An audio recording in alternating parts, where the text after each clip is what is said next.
The Reformation left Europe in turmoil. Catholics were slaughtering Protestants, Protestants were slaughtering Catholics, and powerful kings rose up and took absolute power to stop the spread of the injustice. This was the age of the absolute.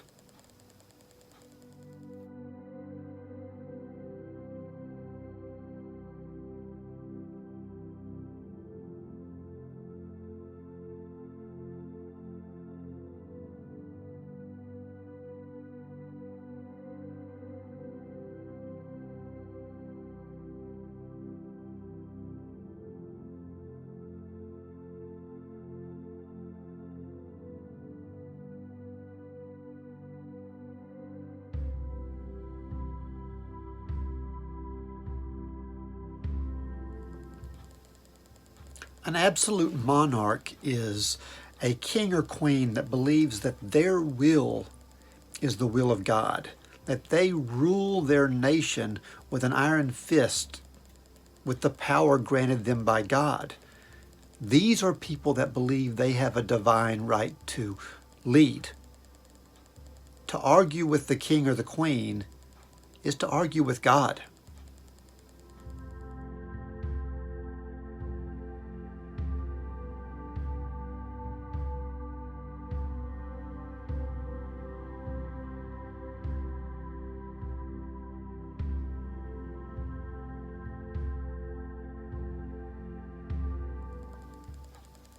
After Catholics slaughtered 3,000 French Protestants called Huguenots in 1572 at the St. Bartholomew's Day massacre, Henry of Navarre takes the throne. He takes the name Henry IV, and he founds the Bourbon dynasty in France. Henry IV is the first of our absolute monarchs. He converted to Catholicism in order to try and relax the tensions that were going on all the way throughout the empire. He even passes the Edict of Nantes in 1598, which granted religious freedom to Huguenots, an early form of religious toleration.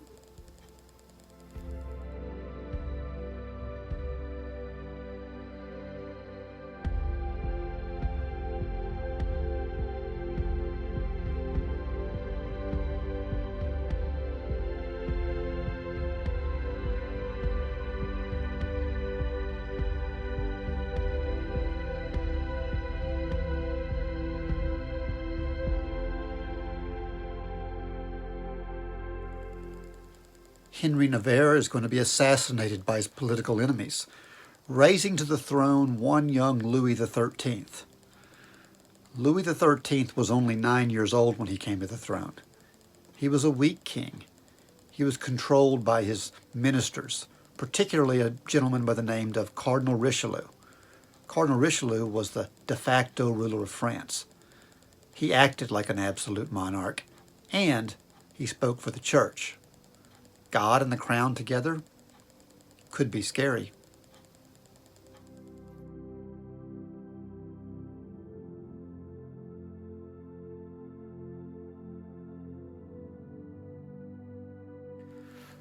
Cardinal Richelieu is the perfect victim. In fact, he's the victim of many of the stories you may have seen in tales like The Three Musketeers. Cardinal Richelieu was a Catholic priest and a minister to France. But his first goal was to weaken the power of the French Protestants. The Huguenot cities were ordered to remove their walls that were there to protect them from the marauding Catholics. His second goal was to weaken the power of the nobility, strengthening royal power, a power that sat in his hands because of the boy king. And his third goal was to make France the most powerful nation in the world. But the Habsburgs are out there, and the Habsburgs are going to be in the way.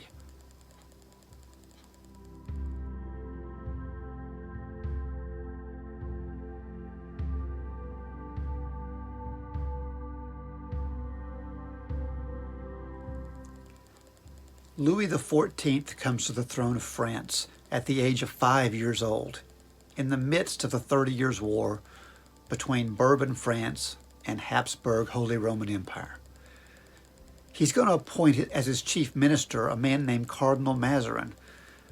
Mazarin wasn't much different than Richelieu. he still controlled the reins of power while the king was in his minority status, a boy king. Under Louis XIV, the power of nobles is going to be further reduced, and as he comes to his majority, he's going to revoke the Edict of Nantes in 1685. Louis XIV is the epitome of the royal king. He was an absolute monarch unlike any other. He built a palace, Versailles. He built a royal city. He lavished himself with gold, and he thought that he was the state. In fact, he famously said, "L'État c'est moi," I am the state. What that means is, my will is the will of the government. I'm responsible only to God, not man.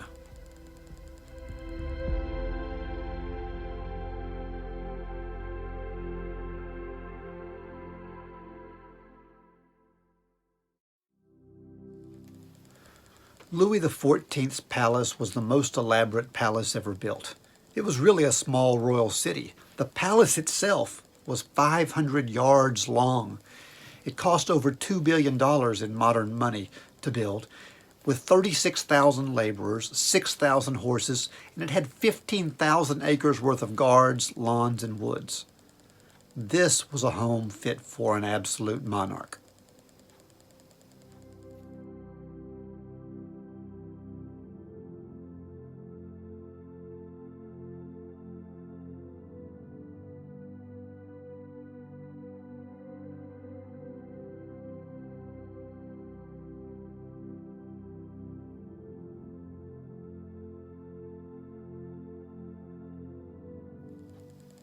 In Louis's thirst for power and expansion, he invades the Netherlands.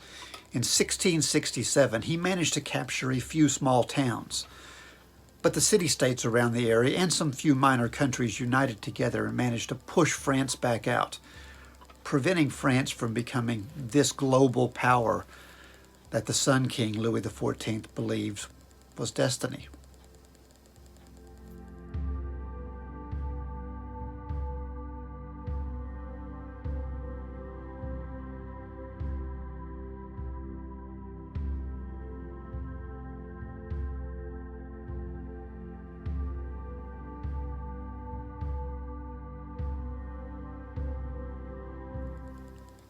I want to talk to you about the Holy Roman Emperor Charles V.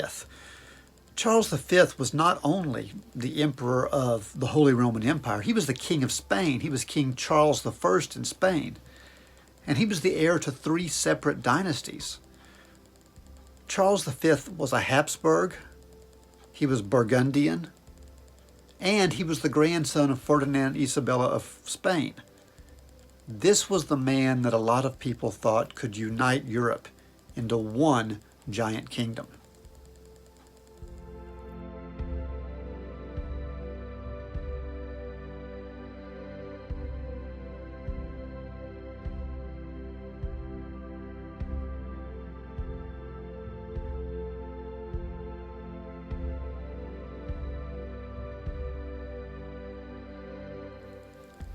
While Charles V was a Catholic king and a man that spurred on the Counter-Reformation, he was also the king that spurred on the Age of Exploration. This is the king that expanded Spain into the New World. This is the king that sent Cortez to the Americas.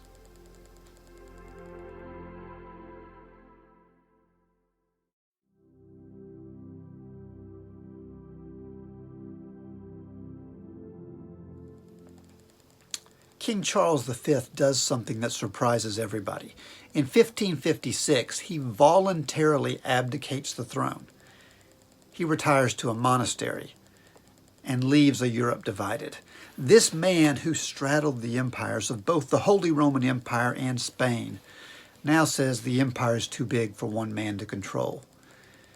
He divides it. He leaves his control of the Netherlands to his brother Ferdinand, while his Spanish controls go to his son, a son who will go on to rule as King Philip II.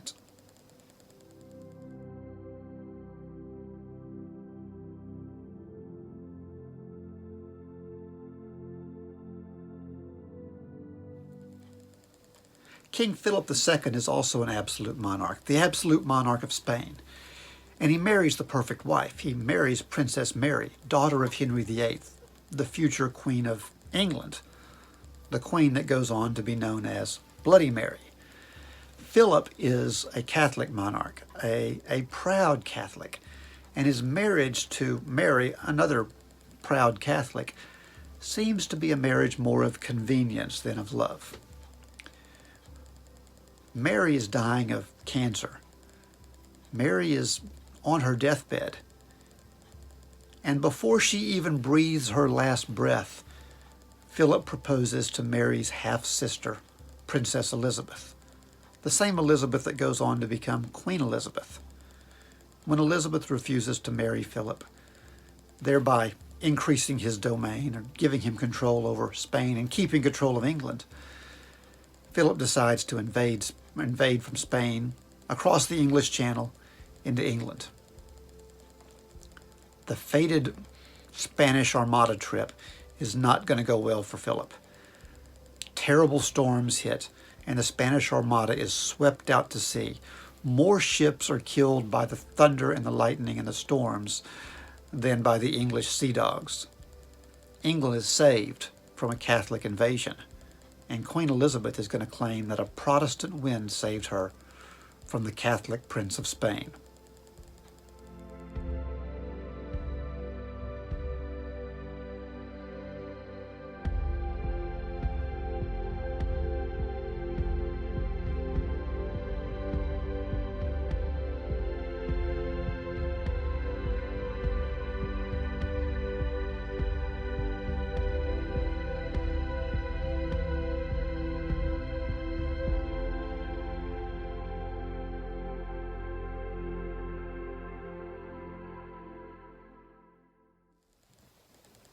The most important German state was the state of Prussia.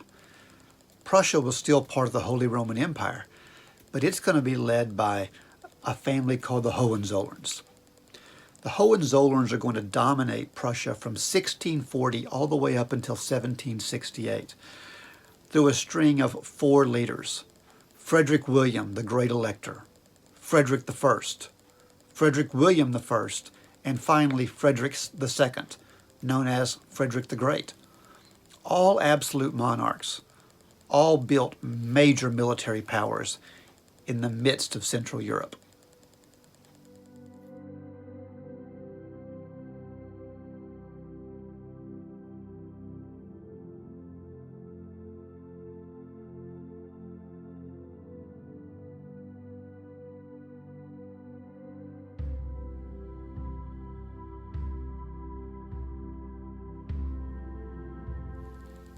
Frederick William, the Great Elector, is the one who built the first great army in Prussia, and he led this army all the way through the 30 Years' War. Frederick William is going to be remembered in Prussia as the man that modernized the Prussian army, the man that created a military that everyone would emulate.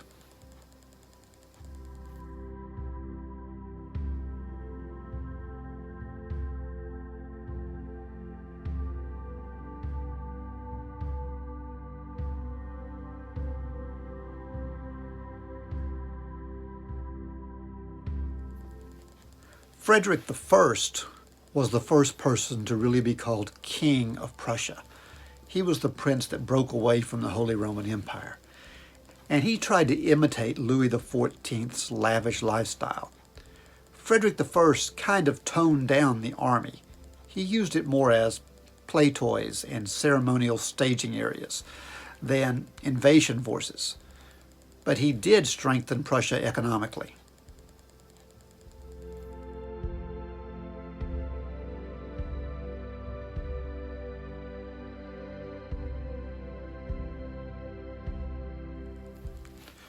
Frederick William I is the third in our Hohenzollern leaders, and he despised his father's French ways.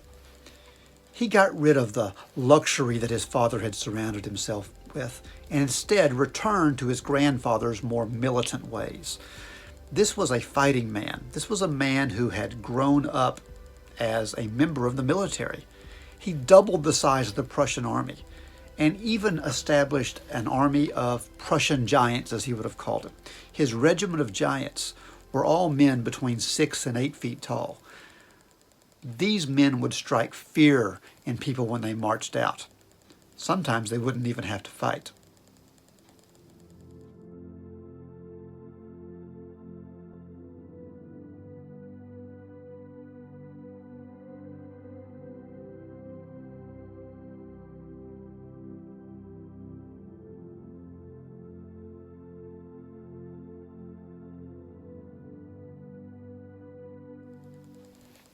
Frederick William I and his son, who would become Frederick II, didn't have a very good relationship. Frederick William I worried that his son was too effeminate to rule, that he wasn't military enough to be in power. You see, Frederick II was a lover of music and poetry and had some questionable sexual preferences. He was once beaten by his father in the streets, right in front of his friend, a man named Han, in order to toughen him up a little bit. He was then forced to watch while his friend was executed. There's no doubt that there was no love lost between Frederick William I and Frederick II.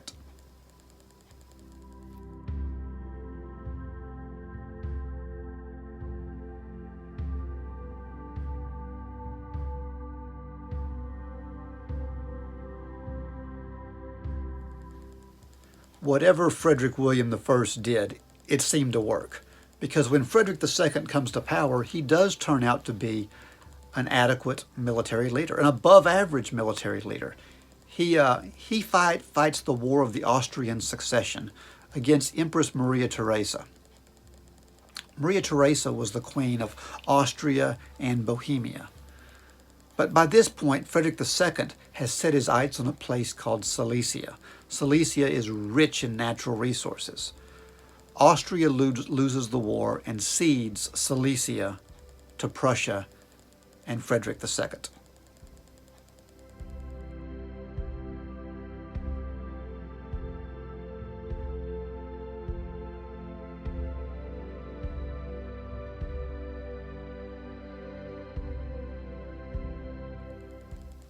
The 7 Years' War, or as we called it on the North American continent, the French and Indian War, was really the First World War, and it was fought between absolute monarchs. Every country in Europe was involved. It was England versus France, but Prussia was taking sides, and what was left of the empire with Austria and Bohemia was taking sides. Russia was taking sides. Poland was involved. In the end of this great war, France loses all of its colonies in North America. Britain gained India. And Prussia emerges as the most powerful military in Central Europe.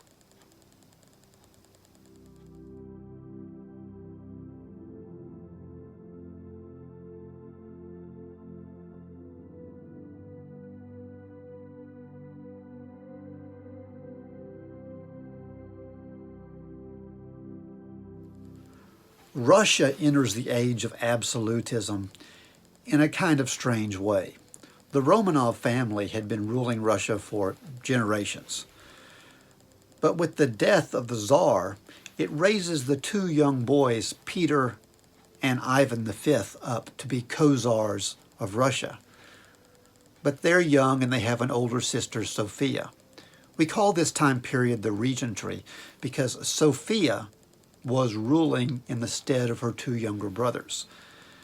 Sophia was even trying to take the title of Tsarina, the Tsar, the king or the queen.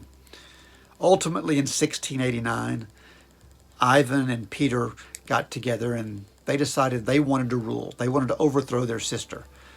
Sophia was placed in a convent where she spent the rest of her life. Ivan dies at a young age, and Peter emerges. This is the Peter that goes on to be known as Peter the Great.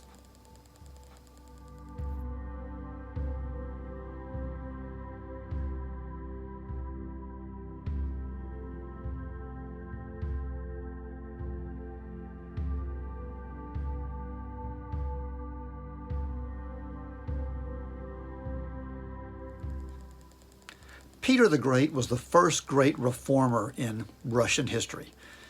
Peter wanted to stop looking east towards Asia as Russia had for generations and look west towards Europe. His ideal of the perfect empire wasn't the Mongol hordes. It wasn't Genghis Khan. It was Louis XIV. And he starts modeling his nation after Louis. He even moves his capital city, names it St. Petersburg, and establishes it on the western side, closer to Europe. Peter was an imposing sight. He stood well over 6 feet tall, and by the age of 25, he has a thirst for learning that can no longer be quenched in Russia. He goes on a worldwide expedition, visiting all the major houses of Europe. He even goes to the Netherlands as Carpenter Peter in disguise, where he works as a shipbuilder, learning how the Netherlands built these giant warships they had.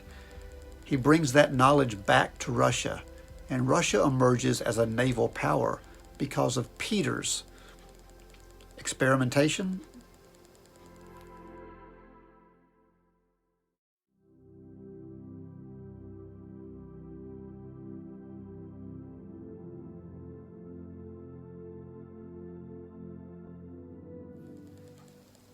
Peter's attempt to westernize Russia was not loved by the people. If you look at Russia pre-Peter the Great, Russia was a very Asiatic people. They wore the long beards, the long Asiatic-style robes. The Russian Orthodox Church was much more Asiatic than European. Not after Peter. Peter's going to insist that his nobles wear Western clothes. He's going to put a beard tax on people, calling beards a ridiculous ornament. This causes not just the nobility, but the peasants to shave off their beards, look more Western. He takes control of the Russian Orthodox Church, making it loyal to him rather than he loyal to it.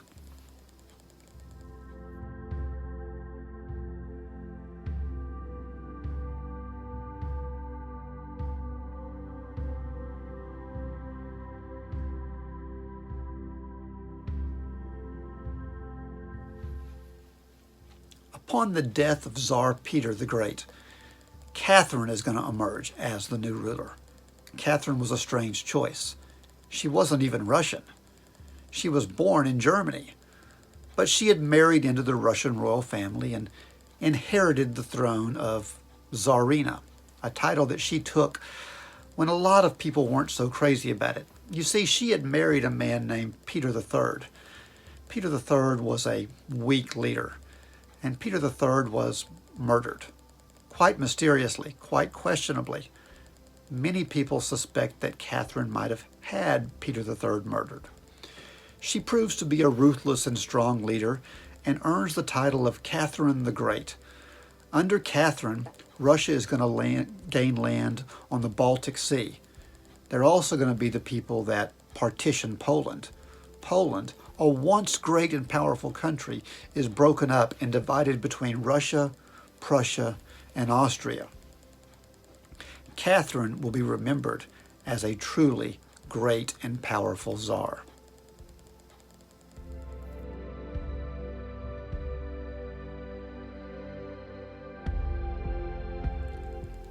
When it comes to England, what a long, strange trip it's been. Henry VIII had taken England from Catholicism and established it as a Protestant nation. When Henry dies, his son briefly becomes king before dying, and then his eldest daughter, Mary, takes the throne. Mary was a Catholic, had been raised in Spain, the daughter of Henry's first wife. She returns England to Catholicism. She's the one that takes on the nickname of Bloody Mary, because she had a habit of using Protestants as tiki torches. Mary dies without an heir, leaving the throne to her half-sister, the daughter of Henry's second wife. This is Queen Elizabeth.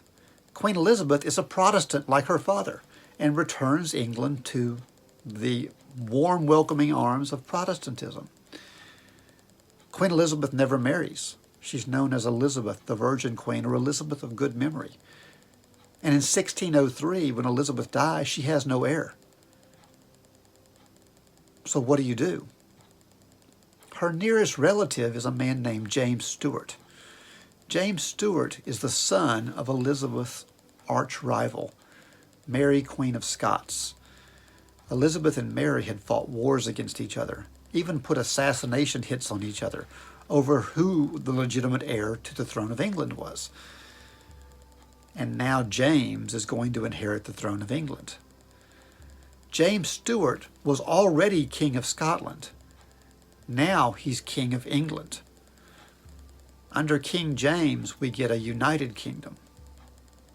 By the way, this is the same King James the King James Bible is named after, the man who commissioned a version of the Bible in a vulgar language of English that the commoner could understand.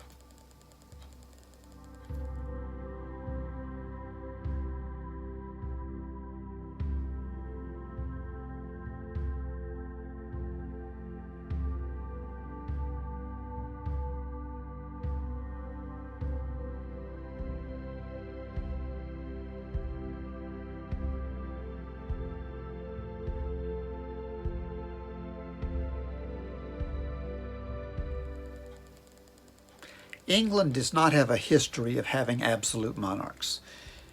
England had a parliament that checked the power of the king, and kings were forced to work with the House of Lords and the House of Commons, something that the King of Scotland didn't have to do nearly as much as the King of England does. Well, now that kingship is held by the same person. James wants to be an absolute monarch, and he tries to govern the Parliament, something the Parliament doesn't like much. And it's going to lead to constant conflict between James Stuart and the Parliament.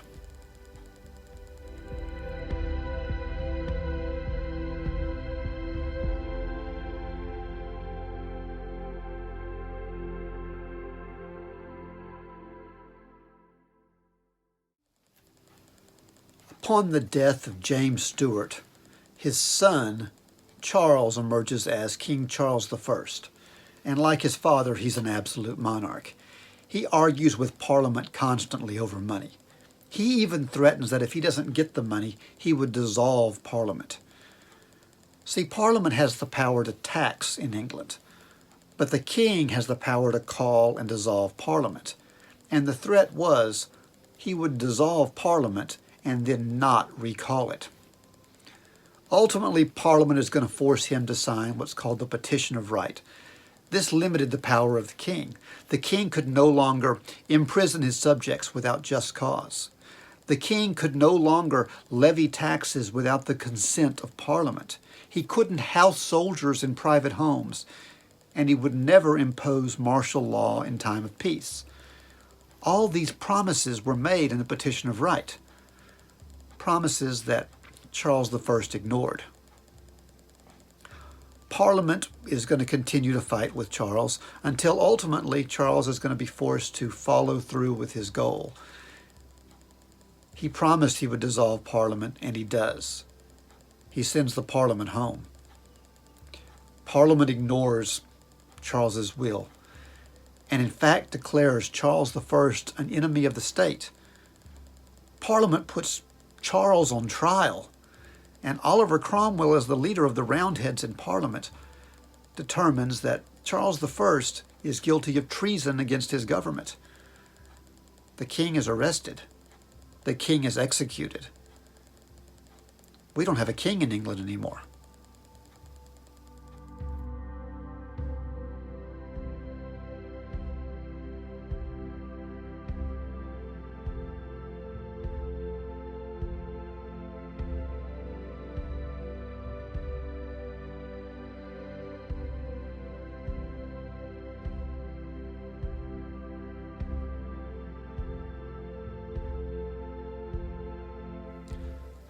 In the absence of the king, Parliament gives Oliver Cromwell the title of Lord Protector of England. And Oliver Cromwell kind of acts as the king in the king's absence. But this man who fought against the necessity of an absolute monarch acted like an absolute monarch. When Oliver Cromwell dies, his son briefly takes over as Lord Protector until Parliament's had enough of these shenanigans. They decide that they no longer want to rule England this way, and they invite the son of Charles to come back as king. Charles's son emerges as King Charles II, and the English king is restored.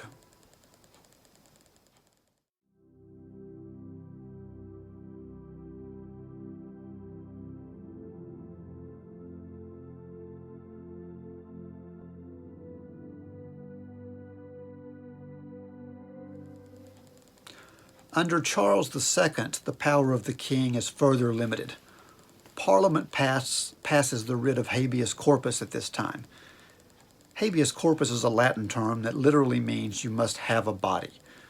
What it means in legal standing is that you can't be held for a crime without evidence being permitted, something that we still have in the United States today. Charles II dies with no legitimate children. Therefore, his brother is next in line. There's a problem. His brother's Catholic, and England is a Protestant nation. What exactly is a Catholic king going to do on a restored monarchy?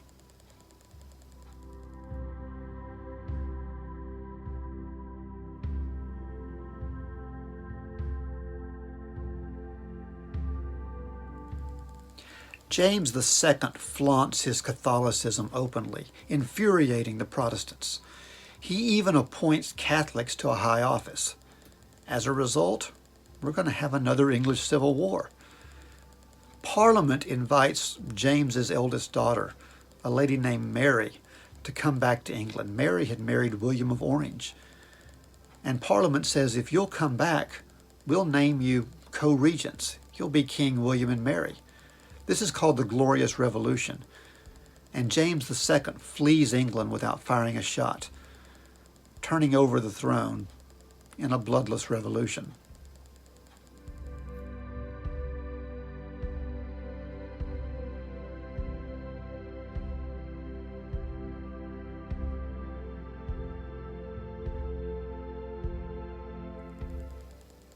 The Glorious Revolution of 1689 kind of puts an end to the age of the absolute monarch. William and Mary have been invited to be king and queen under the consent of Parliament. And in this case, the kings from this point forward will determine that their power is granted them by the people. In 1689, Parliament even drafts the Bill of Rights, something that the United States is going to borrow in a later period.